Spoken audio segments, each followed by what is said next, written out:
Queridos, nós vamos falar hoje, Romanos capítulo 13, a partir do verso 8, estamos falando sobre novos relacionamentos, e hoje vamos falar sobre novos relacionamentos com a lei de Deus e com o tempo. E aqui é interessante, irmãos, perceber, Paulo, ele, durante todo o capítulo 12 de Romanos, ele vai abordar os nossos novos relacionamentos a partir da perspectiva do Evangelho. E são relacionamentos básicos. Por exemplo, ele fala inicialmente em Romanos 12, o texto que nós conhecemos bastante, mas transformados pela renovação da vossa mente, etc, etc. Isso está falando sobre relacionamento com Deus.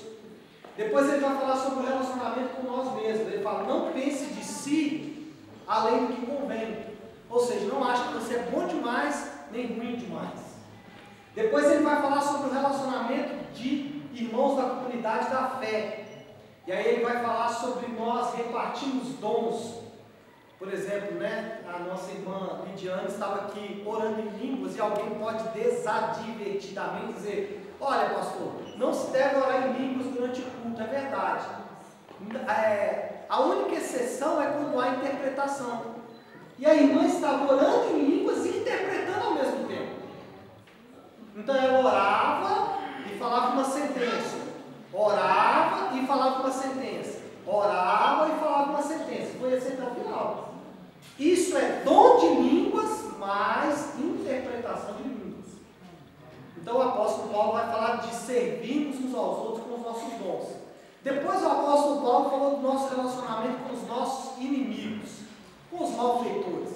E aí não inimigos no sentido apenas de inimigo mesmo, que aí alguém pode dizer assim, eu não tenho inimigos. Não. Paulo está falando daquelas pessoas que nos fazem algum tipo de mal, em alta escala ou em baixa escala.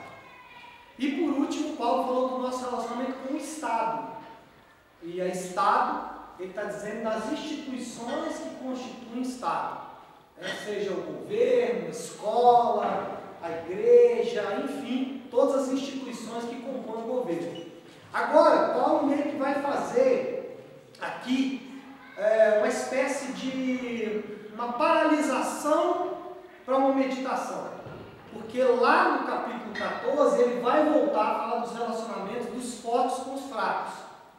Mas aqui ele vai falar sobre como nos relacionamos com a lei de Deus e como nos relacionamos com o tempo. Tempo, e aí vocês vão entender, não tempo, quantas horas do meu dia, mas entender em qual tempo estamos no plano de Deus. Porque nós estamos em um tempo no plano de Deus. Qual tempo é esse? Então Paulo vai falar sobre isso hoje. Ok? Vamos ler o texto? Romanos 12, a partir do verso de número 8. Já fiz aí uma espécie de resumo, né? 13, É 13, não? Eu falei o quê? 12. Não, mas vocês estão ligados no Espírito. Está 13. Todo mundo prestando atenção. Romanos 13, a partir do verso 8, diz assim: a ninguém fiqueis devendo coisa alguma, exceto o amor com que vos ameis uns aos outros, pois quem ama o próximo tem cumprido a lei. Pois isto, não adulterarás, não matarás, não furtarás, não cobiçarás, e se há algum outro mandamento, tudo nesta palavra se resume: amarás o teu próximo como a ti mesmo. O amor não pratica o mal contra o próximo, de sorte que o cumprimento da lei é o amor. E digo isto a vós outros, que conheceis o tempo. Já é hora de vos despertardes do sono, porque a nossa salvação está agora mais perto do que quando no princípio cremos. Vai alta a noite, vem chegando o dia, deixemos, pois, as obras das trevas e revistamos-nos das armas da luz. Andemos dignamente como em pleno dia, não em orgias e bebedices, não em impudicícias e dissoluções, não em contendas e ciúmes, mas revestivos do Senhor Jesus Cristo, e nada disponhais para a carne no tocante às suas concupiscências. Vamos orar mais uma vez, feche os seus olhos. Pai querido, essa é a tua doce e preciosa palavra, e nós te adoramos por ela.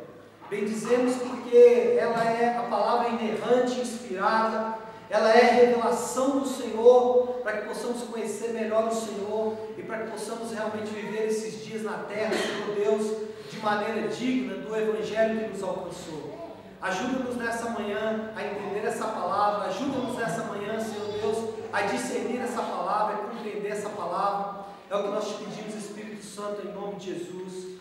Amém. Queridos, o objetivo do apóstolo nesse texto é abordar de forma clara e objetiva os deveres dos cristãos como indivíduos, principalmente nossa responsabilidade de amar e estabelecer um fundamento escatológico para a conduta cristã. De forma mais simples, Paulo quer nesse texto mostrar que a nossa responsabilidade como indivíduos do Estado é amar. E a motivação que precisamos para nos relacionar bem em todos os níveis é entender o tempo. O objetivo dessa manhã é mostrar para mim e para você que nós temos uma dívida de amor com as pessoas e nós só vamos entender essa dívida de amor se tivermos uma boa perspectiva do tempo que estamos vivendo. O objetivo de Paulo basicamente é isso. Irmãos, quando falamos de amor, e esse texto fala muito disso, a nossa maior dificuldade, quando falamos de amor, em qualquer nível, seja no amor mais profundo que nós derramamos sobre os nossos pais, sobre os nossos filhos, ou sobre o nosso cônjuge, até aquele amor mais subjetivo ou mais simples, que é o amor que a gente tem, por exemplo, com pessoas que a gente encontra uma vez ou outra que está passando por uma dificuldade. Acontece muitas vezes ao vermos um vídeo, ou ao vermos, por exemplo, a imagem de alguém que está sofrendo com câncer, nós nos emocionados sentimos amor por essa pessoa. Então, quando falamos de amor, a nossa maior dificuldade, seja nesse nível mais profundo, seja nesse nível mais simples, é a referência. O que eu quero dizer com isso? Basicamente como podemos amar se não sabemos o que é amor? Como podemos amar se não sabemos o que é amor? Como podemos amar o nosso filho se os nossos pais não nos deram amor? Como podemos amar a esposa se não vimos referência de amor, por exemplo, dentro de casa, dos nossos pais? A gente encontra barreiras. Eu sou prova disso. Eu tenho dificuldade de amar porque as minhas referências de amor, elas são comprometidas. E Paulo, ele sabia disso, por isso que Paulo vai estabelecer uma diretriz de amor ao próximo. Paulo vai estabelecer um parâmetro. O que Paulo está querendo dizer é o seguinte: independente do tipo de amor que você recebeu, independente do tipo de amor que você conviveu na sua vida, eu quero te dar um novo parâmetro de amor. Qual é o parâmetro de amor que Paulo apresenta? A lei de Deus. Paulo diz o seguinte: não importa se você foi amado ou não, não importa se você já experimentou amor ou não, você tem uma diretriz de amor, que é a lei de Deus. A lei de Deus, ela é a nossa diretriz de amor. É onde eu coloco o meu parâmetro para dizer como eu posso amar as pessoas. Eu olhando para a lei de Deus. E aqui vale a pena fazer um parêntese, porque quando olhamos para a lei de Deus, a gente acha que é algo ruim. Eu vou falar até um pouco mais sobre isso na frente. Mas Jesus, ao ir para a cruz, ele demonstrou amor, não foi? Amém ou não? Amém. Porque o amor de Deus é derramado no nosso coração pelo Espírito Santo. Está escrito em Romanos 5. Depois ele fala assim: Deus prova o seu amor por nós, tendo Cristo morrido na cruz do Calvário. A cruz é uma prova de amor, mas a cruz também é um cumprimento da lei. A mesma coisa que mostra o amor, mostra a lei sendo cumprida. Então, o nosso parâmetro de amor não é o amor que você recebe do seu esposo, da sua esposa. O seu parâmetro de amor não é o amor que você recebeu dos seus pais. O seu parâmetro de amor nem é o amor de Cristo, porque ele é subjetivo. O parâmetro de amor é a lei de Deus. A lei de Deus, ela é apresentada nesse texto como se fosse uma dívida. Olha o que Paulo fala: Paulo diz o seguinte: a ninguém fiquei o quê? Fiqueis o quê? Devendo. Irmãos, o amor é uma dívida. Eu vou te ajudar a entender melhor isso, e eu quero que a gente pense um pouco sobre essa dívida de amor. Esse é o primeiro ponto da pregação de hoje, é falar sobre essa dívida de amor. Bom, o texto que nós lemos, Romanos 13:8, diz: a ninguém fiqueis devendo coisa alguma, exceto ao amor que vos ameis uns aos outros. Irmãos, é interessante que durante o livro de Romanos, Paulo ele vai falar de algumas dívidas que nós temos. Lá no capítulo 1, versículo 14, Paulo fala da dívida da graça. Olha que interessante. Qual é a dívida da graça que Paulo apresenta? Ele fala que a dívida que ele tem com as pessoas é a dívida do Evangelho. Ou seja, como ele recebeu algo tão precioso e ele tem um crédito, ele precisa pregar o Evangelho a um maior número de pessoas, mas não para salvar aquelas pessoas. Ele prega o Evangelho como uma dívida que ele tem com Deus. Interessante isso. Depois ele vai falar em Romanos, no capítulo 8, sobre a dívida que nós temos com o Espírito Santo.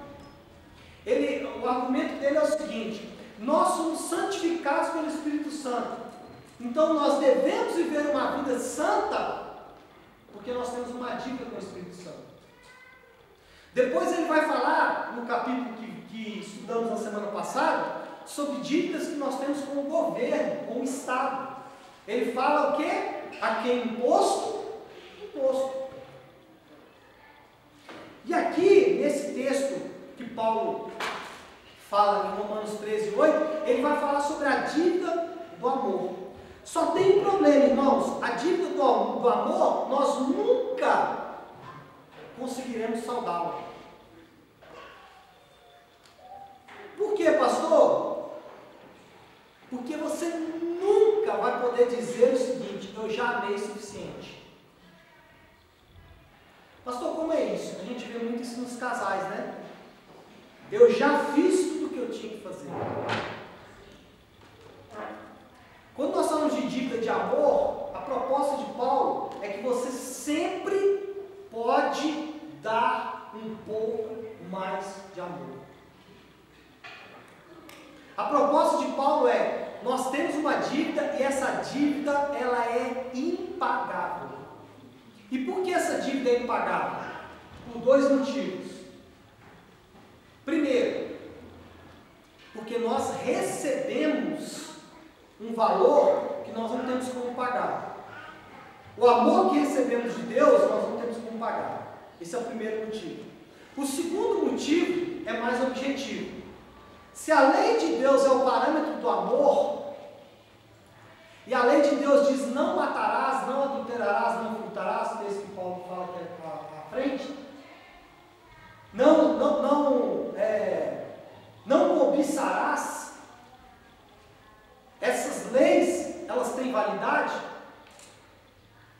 Não matarás, por exemplo, tem validade? Tem um dia para acabar? Não matarás vale para sempre. Então você vai sempre ter que não matar.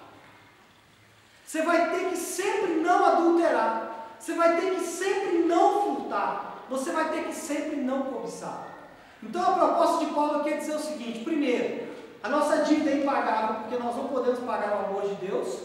Segundo, a nossa dívida é impagável porque sempre temos que dar mostras de amor. Então, o que eu quero dizer para você aqui, de forma bem objetiva e clara, é que Paulo define o amor com obediência rigorosa da lei de Deus. De forma simples, ele está dizendo assim: amar na verdade é simplesmente seguir a lei. Amar, na verdade, é sempre seguir a lei.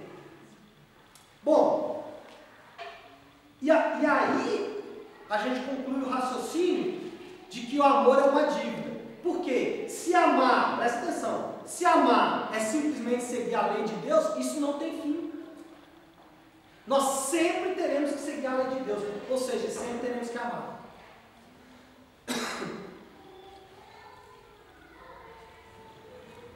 E essa é a proposta de Paulo.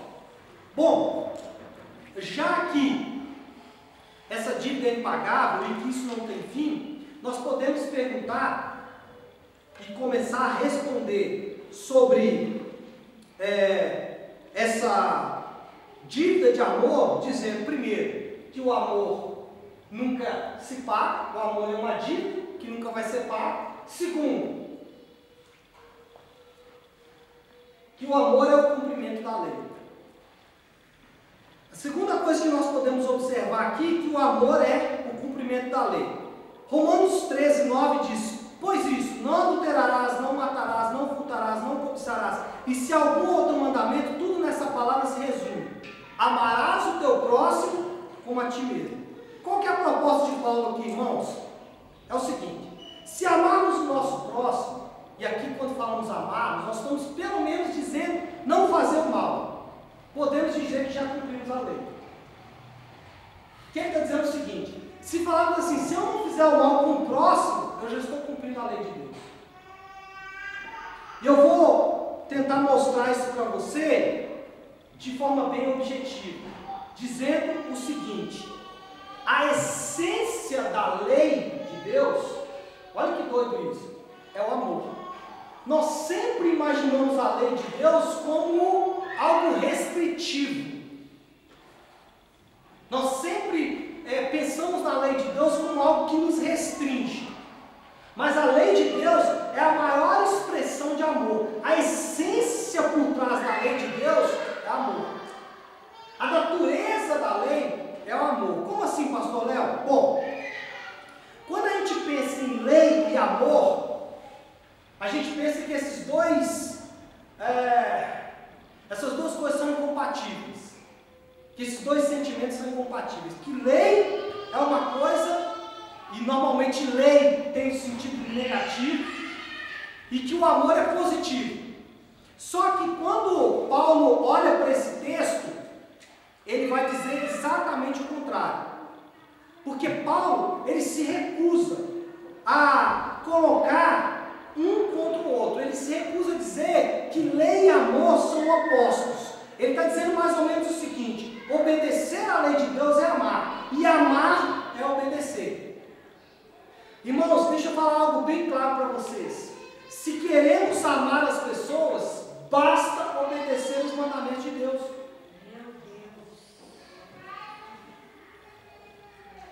E essa é uma observação importante que Paulo faz. Primeiro, Paulo diz: olha, a dívida de amor que temos é impagável. Nós nunca vamos conseguir pagar. Por quê? Porque a lei não tem prazo de validade. Segunda coisa que Paulo diz é o seguinte: o cumprimento da lei é o amor. Ou seja, quer amar, cumpra a lei. É isso que Paulo está dizendo. Por que é interessante a gente entender isso? Porque quando a gente fala sobre o cumprimento da lei, sobre o amor, nós sempre temos duas formas de pensar. Nós temos pessoas que elas comprometem os padrões divinos para se ajustar à sociedade moderna. Nós temos inclusive igrejas que comprometem os padrões divinos, ou seja, deixa de cumprir a lei de Deus para se ajustar à sociedade, com a desculpa de que isso é amor. E nós, como igreja cristã, nós somos acusados de não amor quando nós abraçamos os padrões morais de Deus. Por exemplo, quando nós dissemos assim, que sexo antes do casamento é pecado, ou que sexo fora do casamento no sentido de adultério é pecado, ou quando nós dissemos assim que o divórcio não é opção para o cristão, as pessoas do mundo interpretam isso como falta de amor. E algumas igrejas, para ajustar o seu discurso ao discurso da sociedade, acaba aceitando certos comportamentos para ajustar o seu comportamento ao que a sociedade pensa. E isso compromete os padrões morais. morais. Então, esse é um lado perigoso. Porque o desafio é servir, amar e ajudar a sociedade sem comprometer os padrões morais de Deus. Então, se você critica, por exemplo, a escolha de alguém com relação à sua disposição sexual, você é criticado como alguém que não tem amor. Só que isso não é verdade. Como eu provo um amor para alguém? Obedecendo a lei. Eu provo amor por alguém, não é abrigando o que ela faz de errado como se fosse certo. Eu provo o amor que eu tenho por alguém, é exatamente desafiando essa pessoa a cumprir a lei de Deus. Mas nós temos um outro lado, porque nós temos um grupo que se amolda aos comportamentos mundanos, e nós temos um outro grupo que cria os guetos de crentes, os guetos evangélicos. Ou seja, igrejas que se mantêm distante da sociedade, mantêm uma distância confortável da sociedade, com práticas, com regras, com leis que são apenas exteriores, e aí se afastam completamente da sociedade. E esse também não é um bom comportamento. Por quê? A proposta de Paulo aqui é dizer o seguinte: o cristão nem se isola da sociedade, nem se amolda da sociedade. Ele não se isola, mas ele também não se amolda. Pastor, isso é muito difícil, é verdade. Porque como viver esse limbo? Eu vou usar uma frase do John Stott que eu achei bem interessante. Ele fala assim: o amor necessita da lei para orientá-lo, e a lei necessita do amor para inspirá-lo. Ó, o negócio está errado. Aí. O amor necessita da lei para orientá-lo, ou seja, sem lei nós não temos referência de amor. Sem lei nós não temos referência de amor. Por outro lado, sem amor eu não consigo cumprir a lei, porque o amor é a inspiração que a lei precisa para ser cumprida. A terceira observação de Paulo aí é dizer o seguinte: que o amor não prejudica o próximo. O amor não prejudica o próximo. O amor não quer o mal para o próximo. Versículo 10 ele vai falar isso. O amor não pratica o mal contra o próximo, de sorte que o cumprimento da lei é o amor. O que ele está querendo dizer com isso, irmãos? Ele está falando mais ou menos o seguinte: a lei é a maneira de Deus dizer. Veja bem, a lei é como se Deus estivesse dizendo: não quer fazer o mal ao próximo? Alguém quer fazer o mal ao próximo? Ninguém quer fazer o mal ao próximo, ok? Então não quer fazer o mal ao próximo? Simples, siga isso aqui. Deus está dizendo: qual é a forma de não fazer o mal para alguém? Siga os mandamentos que ele estabeleceu. Os 10, não todos. Irmãos, a lei de Deus é uma maneira de Deus dizer mais ou menos o seguinte. De alguma forma ele está querendo dizer mais ou menos o seguinte: não confie nos seus instintos ou na sua sabedoria, confie na minha lei. Por quê? Veja bem, se eu confio nos meus instintos, eu vou poder dizer o seguinte: o divórcio nesse caso é permitido. Se eu confio nos meus instintos, eu vou poder dizer o seguinte: não, nesse caso a mentira é boa. Agora, se eu não confio nos meus instintos, eu confio na sabedoria de Deus, eu não vou mentir nunca, porque toda mentira é ruim. Então o que Paulo está dizendo aqui é o seguinte: não confie nos seus instintos, siga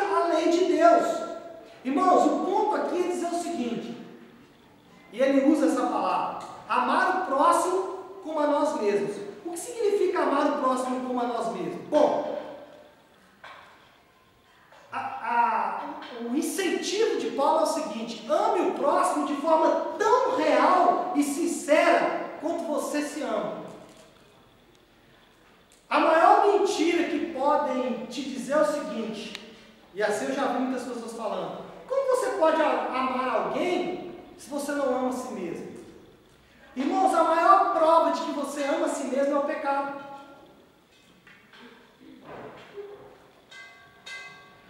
Se tem problema que te trouxe aqui, foi amor a si mesmo. Você só está aqui porque você amou a si mesmo. Não tem menor dúvida de que se tem uma coisa que você não precisa duvidar, é de que você se ama. E a prova de que você se ama é o pecado. E a proposta de Paulo é o seguinte: aplique o mesmo amor que você tem a você ao próximo. Ou seja, todos os nossos desejos egoístas, todos os nossos desejos egocêntricos, irmãos, todos nós temos isso. Não precisa você achar, primeiro, que você é o único que pensa assim, segundo, que você não pensa. Todos, inclusive esse que vos fala, é um egoísta e que ama a si mesmo antes de qualquer coisa. Se não fosse assim, Cristo não estaria aqui. Ou Cristo não teria vindo, morrido, etc, etc. A prova de que nós nos amamos é exatamente isso. Então, para resumir a história do amor, o amor é uma dívida. Uma dívida que nós nunca vamos pagar. O amor, ele é o cumprimento da lei. E a referência que nós temos de amor na Bíblia é a lei. E terceiro, o amor não prejudica o próximo. O amor não prejudica o próximo. Aí você pode estar se perguntando: pastor, para viver desse modo é difícil. Paulo tinha isso em mente. Paulo sabia que quando nós cristãos, e ele inclusive, chegasse nesse ponto, ele ia falar: não, isso aqui é quase impossível. Por quê? Veja bem,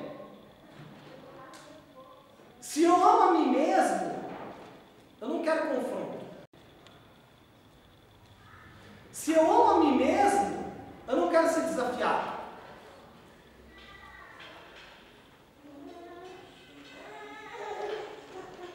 Como assim, pastor Léo? Se eu amo a mim mesmo, quando eu sou confrontado com os meus erros, qual é a minha reação natural? Fugir. E isso não é novo. Isso começou com Adão. E isso a gente vê na igreja com muita facilidade. Aliás, isso a gente vê no mundo com muita facilidade. A dificuldade é vermos em nós. Então, o que eu quero dizer para você nessa manhã é o seguinte: primeiro, o seu parâmetro de amor não é o que você acha que é amor. O seu parâmetro de amor como cristão é a lei de Deus. E cumprir a lei de Deus já mostra que você ama. Já mostra que você ama. Paulo fala isso. O cumprimento da lei. E quando falamos em cumprir a lei, nós falamos que essa lei é como se fosse uma dívida. Nós nunca vamos pagar essa dívida. Nunca, jamais, não tem como. Pastor, como eu vivo dessa forma? Bom, eu vou ter que viver entendendo em que tempo eu estou. A outra forma de dizer isso, nós temos que manter a nossa perspectiva. Qual perspectiva? Do já, mas ainda não. E esse é o segundo ponto de hoje. Já, mas ainda não. Como que é isso, pastor Léo? Deixa eu ler para você os textos. É um texto um pouco longo, que é o versículo 11 até o versículo de número 14. Diz assim: Digo isto a vós outros que conheceis o tempo. Já é hora de vos despertares do sono, porque a nossa salvação está agora mais perto do que quando no princípio cremos.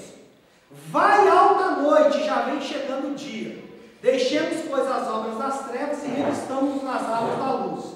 Versículo 13. Andemos dignamente, como em pleno dia, não em orgias e bebedices, não em impudicícia de dissoluções, não em contendas e ciúmes, mas revestivos do Senhor Jesus Cristo, e nada disponhais para a carne no tocante às suas concupiscências. Eu acho interessante esse texto, só fazendo um pequeno comentário aqui, é que esse versículo 13 aqui, deixa eu ler de novo: andemos dignamente como em pleno dia, não em orgias e bebedices, não em impudicícias de dissoluções, não em contendas e ciúmes. Esse foi o texto que Deus usou para converter Agostinho de Hipona, mais conhecido como Santo Agostinho, que foi um dos maiores teólogos da Igreja Antiga e que até hoje reverbera e nos ensina muitas coisas. Ele converteu com esse texto. Como que alguém converte com um texto desse, né? É só através do Espírito Santo mesmo. Bom, irmãos, nós precisamos, preste atenção nisso, que isso aqui é fundamental para a sua caminhada cristã. Nós precisamos perceber a natureza breve desta vida. A minha briga com você é você entender que essa vida, ela é muito curta. É muito curta. E mais, que essa vida, ela é efêmera. Ela é vazia. Por quê? Porque os cristãos, eles estão construindo a vida deles como se a vida deles fosse apenas o período em que eles estavam nessa terra. E aí, irmãos, veja bem, olha só como que isso é muito prático. Se você, e aí você vai se encaixar, eu me encaixo. Se você vive apenas a perspectiva desse mundo, se o seu casamento não é bom, você vai procurar felicidade. Mesmo que isso comprometa a lei.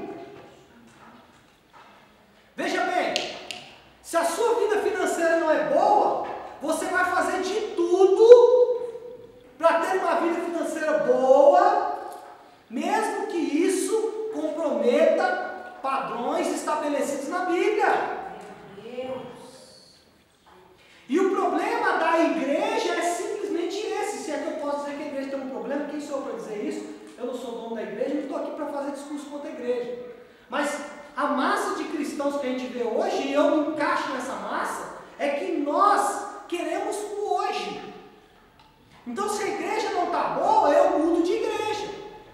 Se o casamento não está bom, eu mudo de casamento. Se o trabalho não está bom, eu mudo de trabalho. E eu nunca sou tratado por Deus, porque eu abro mão desse tratamento. E Paulo está dizendo o seguinte: ninguém vai amar como deve amar se ficar fugindo.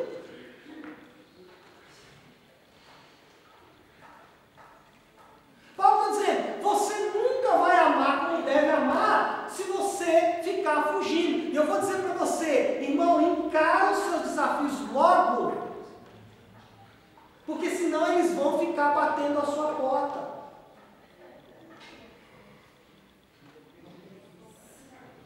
Irmãos, o apóstolo, ele nos exorta a nos conscientizar acerca do tempo. Ele está de alguma forma dizendo o seguinte, que nós devemos, por causa... Olha, irmãos, veja bem, deixa eu tentar explicar isso de outra forma. As pessoas do mundo saem aqui agora e perguntam uma pessoa que não é cristã, não é convertida, fala assim, o que tem do outro lado da vida? A grande maioria vai dizer assim, não sei. Ou vai dizer para você assim, tem a reencarnação, que é uma coisa fantástica para a carne, porque eu nunca tenho que prestar conta dos meus atos. A reencarnação é uma grande fuga.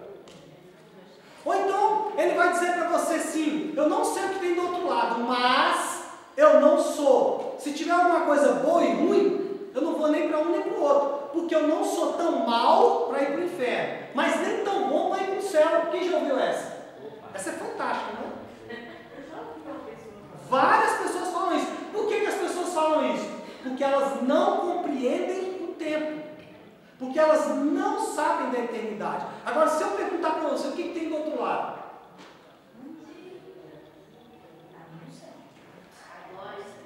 Ah, glória de Deus! Como isso é maravilhoso, né? O problema é que isso é muito subjetivo. Irmãos, veja bem, a resposta padrão de um crente é, do outro lado tem o reino de Deus na sua plenitude. E é para esse lugar que eu vou. E essa convicção tem que marcar a vida do crente. Veja bem, olha como isso é prático. Quando eu penso assim, eu não me preocupo em ser feliz agora.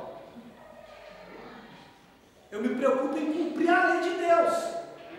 Porque o cumprimento da lei de Deus é a amostra de que eu tenho esse passaporte.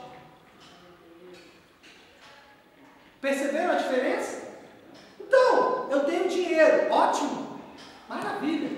Vou usar bem esse recurso que Deus me deu. Vou ser um bom mordomo desse recurso que Deus me deu. E pastor, eu não tenho dinheiro. Eu vou trabalhar, ser um trabalhador honesto, mas eu não vou fazer falcatrua com o dinheiro. Porque o dinheiro não é meu Deus.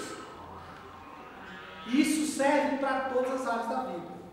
Irmãos, de alguma forma Paulo está dizendo o seguinte, que nós devemos viver de maneira apropriada para quem entende o tempo. Como que é isso, pastor Léo? Bom, primeira coisa é que quem vive de maneira apropriada compreende o tempo. Então, como vivemos de maneira apropriada? Primeiro, compreendendo o tempo. Olha o versículo 11. Digam aos outros que conheceis o quê? Paulo está dizendo para quem conhece o tempo. Digam a vocês que conheceis o tempo. Já é hora de vos despertar do sono. E aqui Paulo não está dizendo de uma espécie de letargia espiritual, né? Oh, acorda do sono aí. Já vi muita pregação. Sou pentecostal de raiz, irmão. E como todo bom pentecostal, já pregaram para mim: acorda, crente! Mas não é esse o contexto de Paulo. O contexto de Paulo é o seguinte: existe uma transição entre a noite e o dia. Nós estamos vivendo a noite, mas olhando para o dia. Então ele está dizendo: olha, desperta do sono, porque a nossa salvação está agora mais perto do que quando no princípio cremos. Outra forma de dizer o seguinte: você está mais próximo da sua salvação hoje do que estava ontem. E eu gosto muito disso, que a pastora Flávia usa muito esse princípio comigo. Quando eu viajo, às vezes eu estou na estrada, e aí eu ligo para ela e falo: não, amor, já estou com saudade. Ela fala assim: pensa que é menos uma hora. Então o que nós temos que pensar é menos um dia. Irmãos, a minha caminhada na terra tem que ser assim, menos um dia. E não assim, mais um dia de luta. Não, menos um dia de luta. Aleluia! É o que Paulo está falando. Paulo está dizendo: olha, porque a sua salvação está mais perto hoje do que quando você creu no princípio.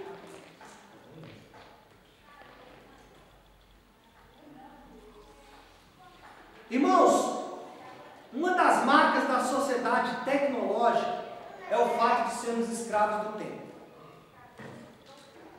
Isso é fato. Nós somos escravos do tempo. Mas, assim, apenas abrindo um parênteses, nós não somos escravos do tempo apenas porque nós fazemos muita coisa que não tem sentido. Porque aqui eu poderia ser leviano e bater em quem fica muito nas redes sociais. Nós estávamos ontem na formatura e eu comentei com a pastora Flávia que durante a formatura a pessoa está na rede social, inclusive publicando que está no culto. Ela para o culto dela, a celebração, e vai tirar uma selfie ou fazer um vídeo e tal, e publica exatamente no momento que ela está lá. Não, desculpa, não existe nada mais desrespeitoso.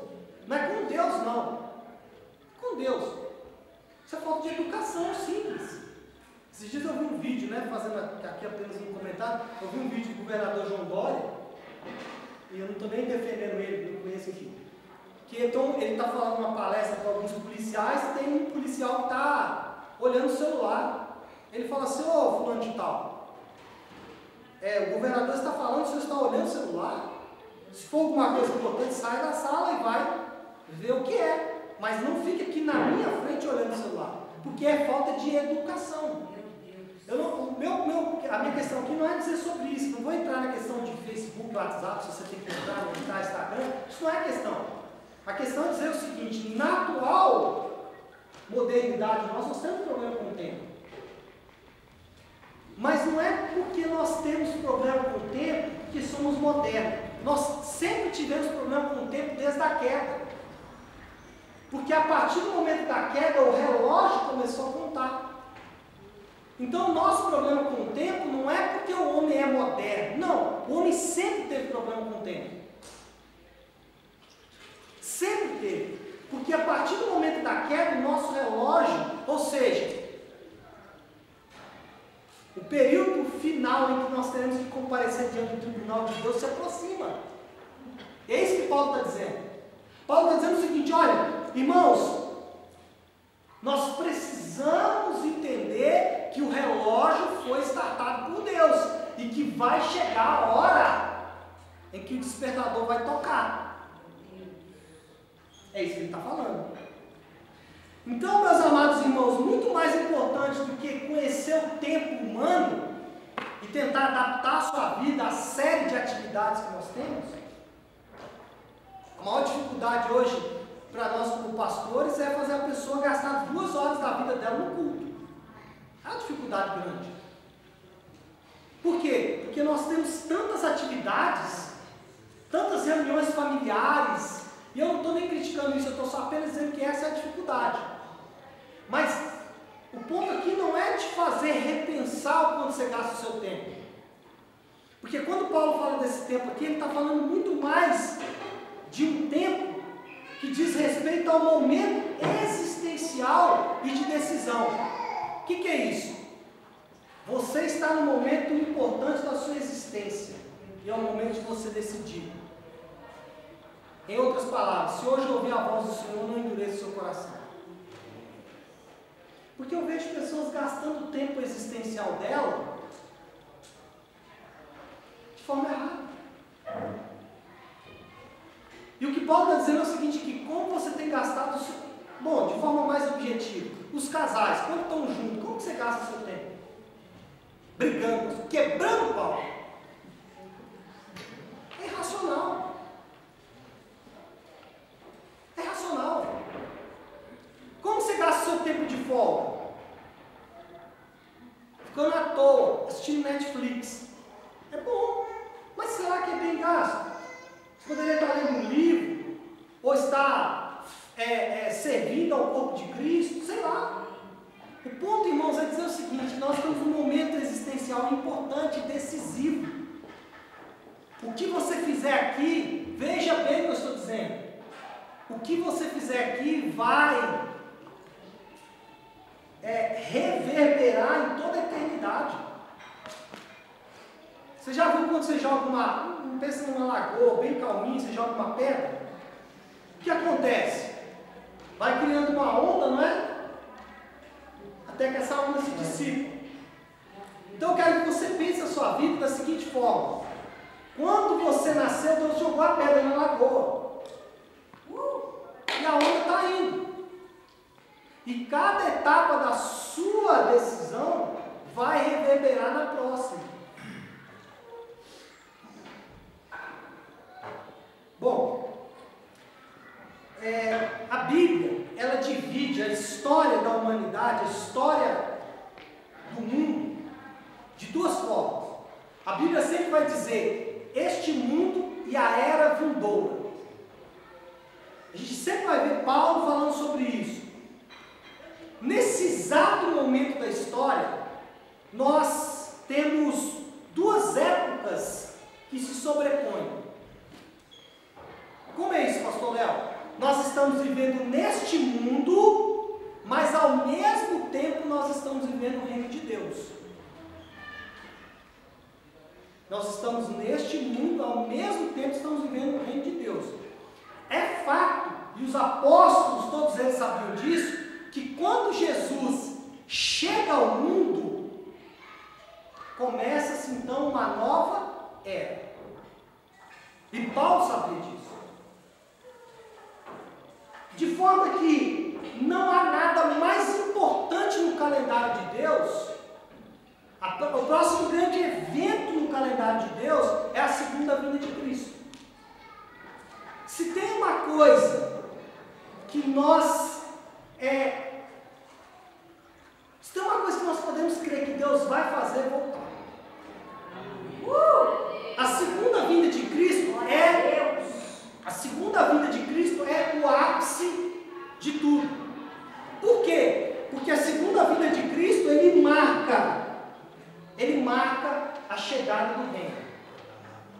Veja bem, irmãos, quando Paulo fala assim, olha, o fim está próximo, você pensa assim, Paulo se enganou. Já viu alguém falando assim, Paulo achava que Jesus voltaria na época dele? Não, Paulo nunca pensou nisso. Mas Paulo sabia que o momento que Jesus foi, a partir daquele momento, a volta poderia ser em qualquer momento. Então a volta pode ser hoje, como pode ser daqui a 1000 anos, como pode ser daqui a 3000 anos. O que isso nos ajuda, irmãos? O ponto aqui é dizer o seguinte: chegou a hora de despertarmos do sono. Ou seja, a nossa salvação está próxima, a noite já está acabando, o dia já está chegando. E essa é a tensão. Qual é a tensão? Viver entre o já, mas ainda não. Então nós vamos compreender o tempo. A segunda, eu já estou indo para o fim, a segunda forma de viver de maneira apropriada é discernindo o que é melhor para esses dias. Então veja bem, eu compreendo que eu estou nos últimos dias. Agora, como eu vivo esses últimos dias? E é isso que Paulo vai dizer. E ele vai falar, né?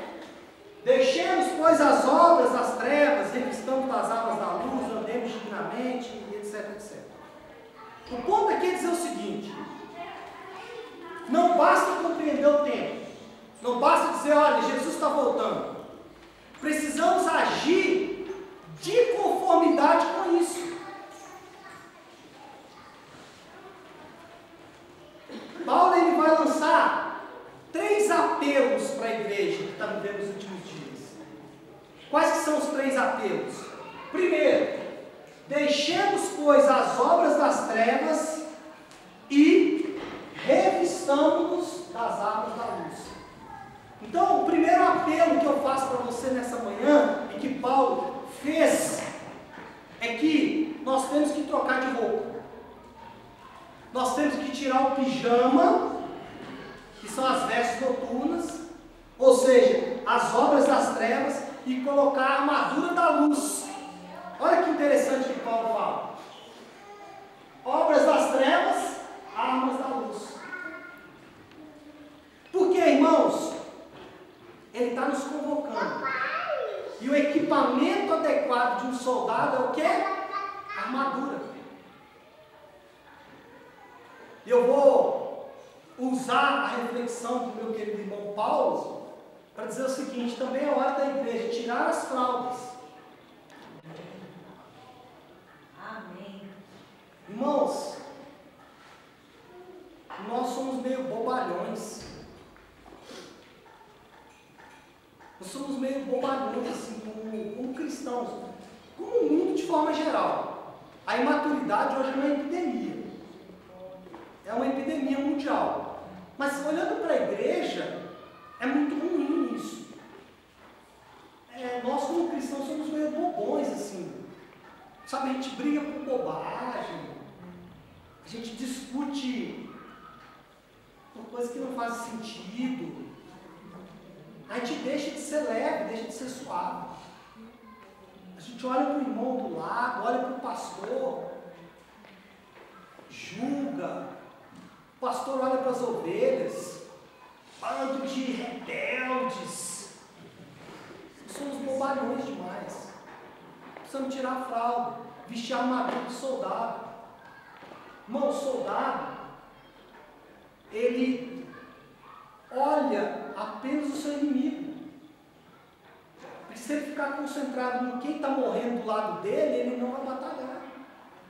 Bom, a segunda coisa que o apóstolo vai dizer, o segundo apelo que ele vai fazer, é o seguinte: andemos dignamente. E aqui, irmãos, é muito interessante, porque nós precisamos deixar tudo aquilo que nós costumamos fazer ao abrigo da escuridão. O Senhor falava sobre pecados escondidos. Nós precisamos deixar essas coisas que nós fazemos de forma que a gente acha que ninguém vê. E Paulo usa 3 exemplos ali. Ele fala sobre orgias, bebedeiras e ciúmes e contendas. Para falar de 3 coisas: a falta de controle nas áreas de bebida, sexo e nos relacionamentos sociais contradiz totalmente o comportamento cristão decente. Veja isso de forma simples. Quando você vê um homem adúltero, você consegue achar que aquele homem é cristão? Não. Quando você vê uma pessoa caindo nas calçadas de bêbado, você pode achar que aquela pessoa é cristã? Não. Da mesma forma que você vê um crente com ciúmes e fazendo contendas, também não contradiz com o cristianismo. Então Paulo está dizendo o seguinte: deixa isso para trás. E o terceiro apelo, ele diz o seguinte: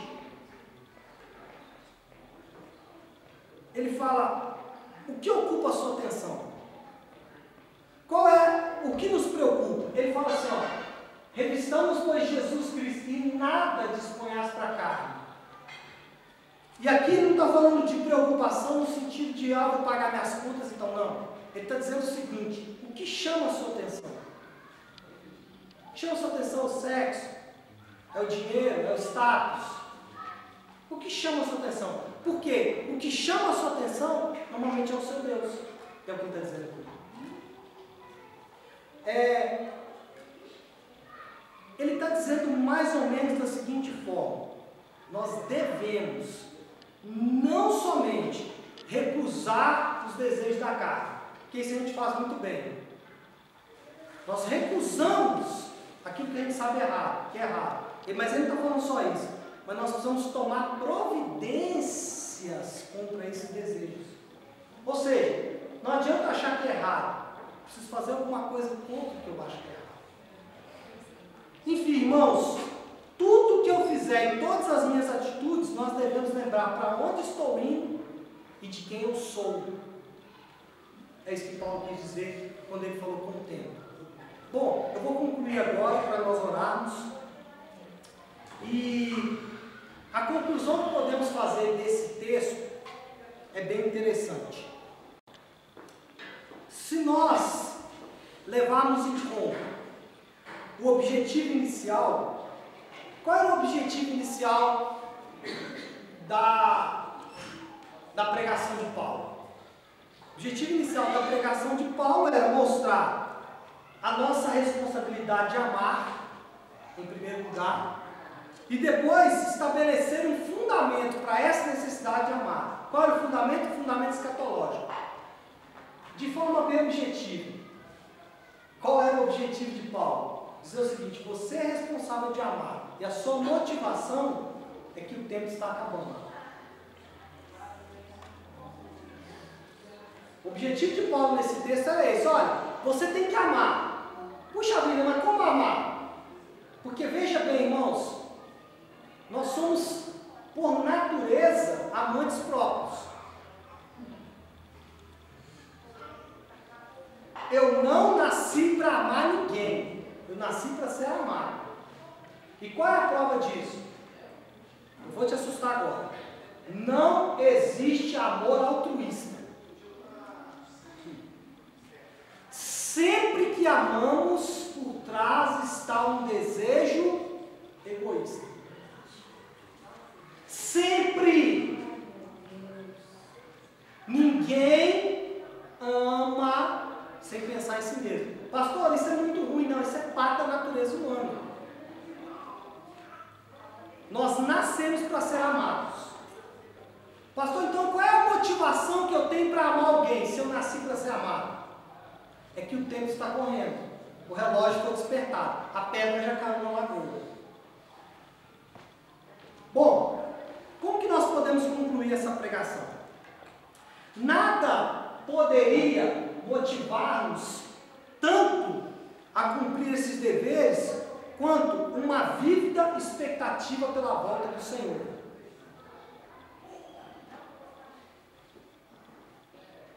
Se tem uma motivação que você vai sair aqui nessa manhã, é Maranata. Ora vem, Senhor Jesus.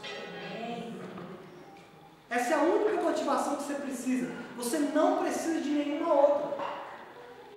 Porque essa motivação ela é tanto positiva como negativa. Ela é positiva porque ela te lembra que tem um reino te esperando. Ela é negativa porque ela diz o seguinte: se você não tomou a decisão por esse reino ainda, e esse reino chegar amanhã, você vai ficar. E você vai ter que comparecer diante de Deus sem a proteção do advogado Jesus Cristo. Meu Deus!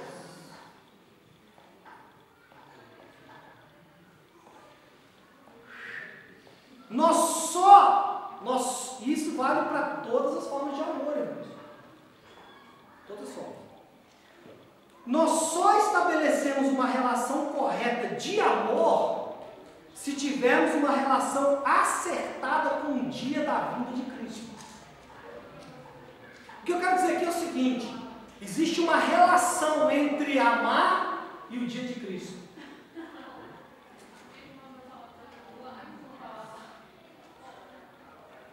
Essa semana eu vi um teaser, que inclusive está no Instagram. Você pode ver. É do pastor. Como é que chama aquele pastor do Jesus Cop? Douglas. Mas acho que está no Jesus Cop. Lá no Instagram você pode olhar, você vai ver ele falando sobre. Ele fala mais ou menos o seguinte: você se submete ao que ama, você não se submete ao que entende. Olha o raciocínio dele, é interessante. Ele fala assim: você vê uma propaganda da Coca-Cola, e ao mesmo tempo você vê um cientista dizendo que beber Coca-Cola faz mal. Então você tem o entendimento que beber Coca-Cola faz mal, mas você ama. Então você bebe do mesmo jeito. Então veja bem, conhecer que é pecado não vai te fazer rejeitar o pecado. Amar quem morreu pelo pecado vai te fazer rejeitar o pecado. Deus. Qual é o nosso problema? O nosso problema é que a gente quer ensinar a igreja a não pecar. Não, ensina a igreja a amar Cristo. Então o meu desafio é falar para você assim: ame o seu irmão. Por quê? Porque o dia está chegando. Paulo usou essa técnica. Paulo não disse: ame o teu irmão, porque Jesus disse lá em Mateus. Não, ele não apelou para isso. Ele fez o culto racional e falou assim: ame. Por quê? Porque o dia está chegando. Irmãos, nós somos chamados a viver à luz desse dia, a conduzirmos no decorrer da noite, que é o tempo que estamos agora, como se o dia já tivesse amanhecido. Qual que é a proposta de Paulo? Viva como cidadão do reino antes do reino chegar.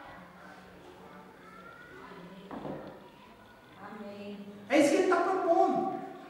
A desfrutar o já do reino inaugurado, na certeza de que breve chegará aquilo que ainda não é, que é a consumação do reino.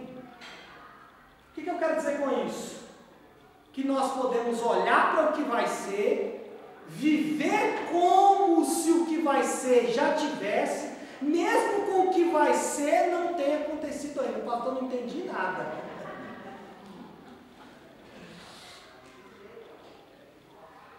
Basicamente, irmãos, é um convite para ser de outro mundo. Por isso que Paulo nos chama de embaixadores de Cristo. Você não é desse país. Então, veja bem, as leis que te sustentam e o governo que te sustenta não são desse mundo. Como que é isso na prática?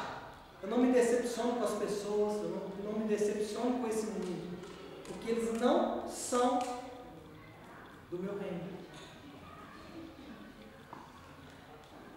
Faço parte de outro reino.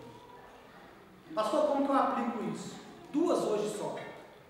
2 aplicações apenas. Primeiro, o que mudaria em seu dia hoje se você imaginasse que Jesus está bem à sua frente? Ou seja, quais as coisas que você consertaria para a volta do Senhor? Porque a gente tem mania de protelar, né?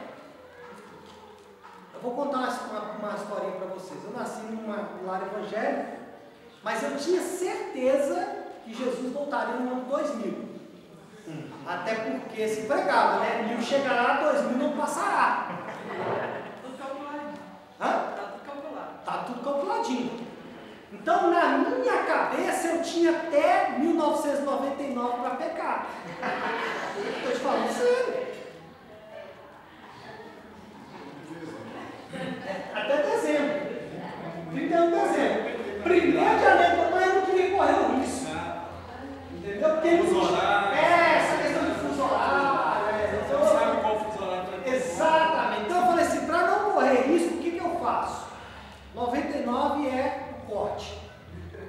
Brincadeiras à parte, irmão, a gente vive assim. A gente vive deixando para amanhã. Então, veja bem, qual que é a minha proposta nessa aplicação? Sai daqui hoje e vai pedir perdão para quem você tem que pedir perdão.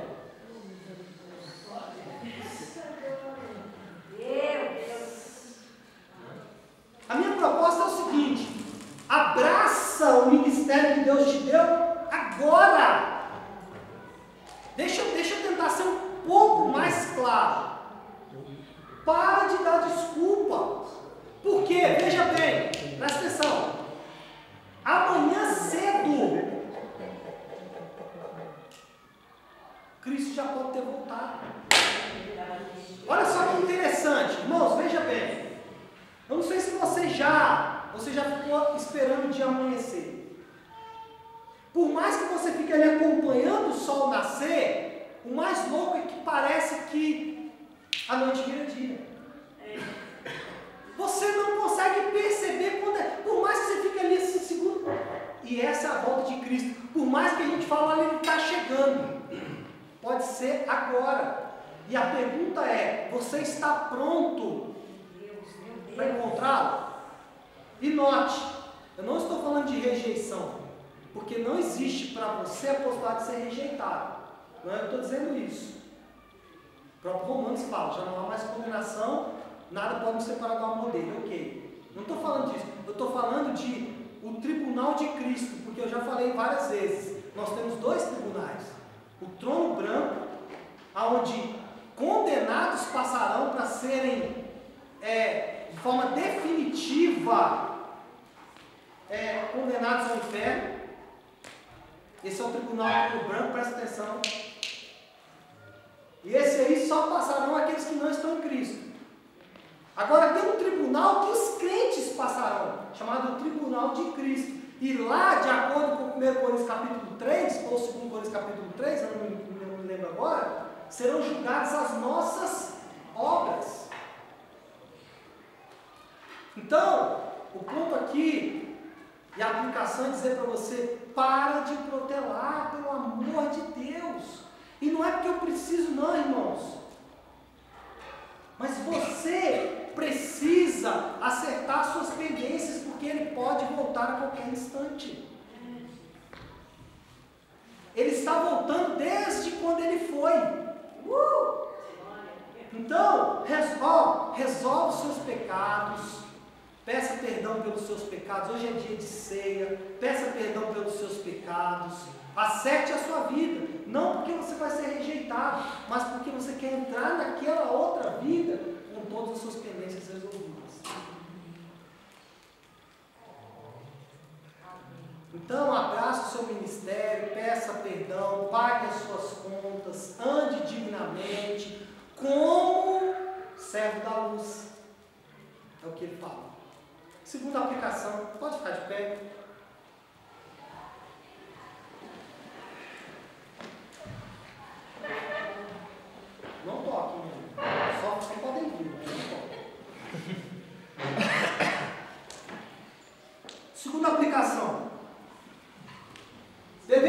é a lei de Deus como forma primária de amor. Amor não é aceitação, mas cumprimento da lei. O que eu quero dizer com isso? Duas coisas. Primeiro, para de achar que Deus tem que ser condescendente com você. A Bíblia é clara. O parâmetro do amor é a lei. E ela é para todos. Qual é a prova de que a lei é para todos? A lei diz: a alma que pecar, esta morrerá. Isso vale para todos, inclusive para você e para mim. Qual é a diferença? É que Cristo morreu no meu lugar. Então, quando Jesus estava demonstrando, olha só para você ver, qual é a demonstração de amor de Jesus? Foi dizendo assim para você: pode vir do jeito que você está, continue sendo adúltero, ladrão, mentiroso, cobiçoso. Foi isso que ele disse? Não. Qual é a prova de amor que ele deu? Morrendo. O ponto é dizer o seguinte: primeiro, pare de achar que Deus vai ser condescendente com você. Ele não será. Então, o que ele está propondo hoje é um conceito de vida. Segundo, pare de achar que aceitar os erros das pessoas é amor. Não é. Não é. Amar é, em suma, cumprir a lei. Quem disse isso? Apóstolo Paulo. Eu quero deixar isso claro porque umas 2 semanas atrás eu preguei sobre ciúmes. E a Bíblia foi clara. Deus fez ciúmes nos judeus através dos gentios. E alguém me questionou no final: pastor, mas ciúmes é uma coisa ruim? Mas não é eu que estou dizendo, não é a Bíblia que diz que Deus fez isso. Da mesma forma que eu estou dizendo aqui, quando eu falo que o parâmetro de amor é a lei, não é eu que estou dizendo, não. Nós lemos os versículos aqui agora. Você pode até discordar, mas você não está discordando de mim, você está discordando da palavra. Por isso que é bom pregar expositivo. Porque eu não tenho direito de colocar palavras ali e nem nós temos direito de tirar. Feche seus olhos, vamos orar.